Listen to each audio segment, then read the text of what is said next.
सोलापूर महानगरपालिकेने मुळेगाव तांडा येथील कत्तलखान्यास हिंदुत्ववादी संघटना आणि प्रतिष्ठित नागरिकांनी कडाडून विरोध केला आहे।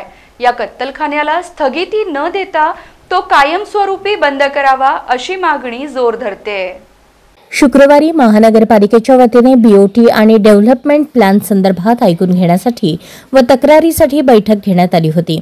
यामध्ये विविध हिंदुत्ववादी संघटनेने आपल्या तक्रारी मांडल्या। महानगरपालिकेच्या डिसेंबर 2005 साली झालेल्या सर्वसाधारण सभेमध्ये ठराव क्रमांक 406 व 408 झाला असताना पुन्हा मुळेगाव तांडा येथे पुन्हा यांत्रिक कत्तलखाना उभा करण्यासाठी बीओटी प्रणाली अंतर्गत जाहिरात दिली जाते।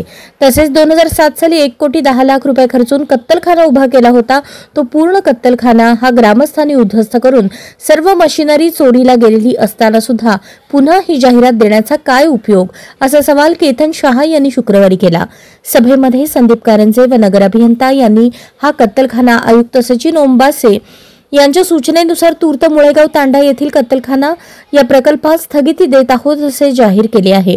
परंतु सर्व हिंदुत्ववादी संघटनेचे प्रतिनिधी यांनी स्थगिती न देता कायमस्वरूपी हा रद्द करावा अशी मागणी केली आहे, अशी माहिती यावेळी केतनभाई शहा, प्राणी क्लेश प्रतिबंध समिती सदस्य व पशु कल्याण अधिकारी, मुंबई उच्च न्यायालय व महाराष्ट्र राज्य गठीत यांनी दिली।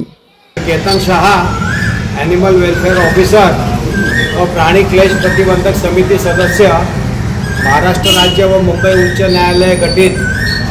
आज महानगरपालिकेने जे बीओटीवर डेव्हलपमेंटचा प्लॅन ऐकून घेण्यासाठी व तक्रारी घेण्यासाठी मीटिंग बोलवली होती, पण मीटिंगच्या सुरुवातीसच उपायुक्त आदरणीय कारंजे साहेबांनी सांगितलं की तुमचा हा विरोध दर्शवता आम्ही आज सकाळी निर्णय घेतला आयुक्त साहेबांनी की हा कत्तलखाना मुळेगाव येथे जो होत आहे तो तूर्त स्थगित करावा, पण 14 तारखेपर्यंत सर्वांचे निवेदन मागवणार आहेत।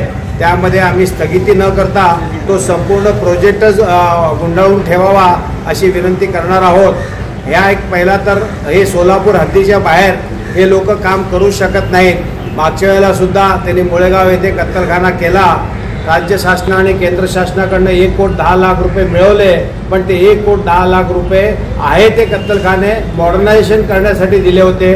ह्यांनी घाट घालून तो नवीन कत्तलखाना आपल्या शहर हद्दीच्या बाहेर केला, हे तथापि कायद्यात बसत नाही आहे। आणि कुठल्याही ग्रामपंचायतीचा बांधकाम परवाना नाही, ठराव नाही, काही न करता तिथं बांधकाम चालू केलं होतं। आम्ही त्यावेळेस 2 महिने आंदोलन केलं व 11 महिने महानगरपालिकेच्या गेट समोर आम्ही आंदोलन करून तो कत्तलखाना बंद पाडला व त्यानंतर शासनाने तो ठराव केला आणि तो ठराव आम्ही आज इथे आणलेला आहे।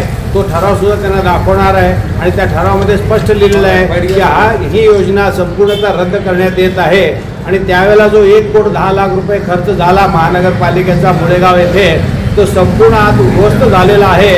संपूर्ण सामानाची चोरी तिथं झालेली आहे, बांधकाम सगळं पाडलेलं आहे। एवढं सगळं करत असताना माहीत असताना सुद्धा पुन्हा शहर हद्दीच्या बाहेर महानगरपालिकेच्या टॅक्स पैशातनं तुम्ही जर काम करत असाल तर हे निश्चित अयोग्य आहे, याची जाणीव त्यांना झाली।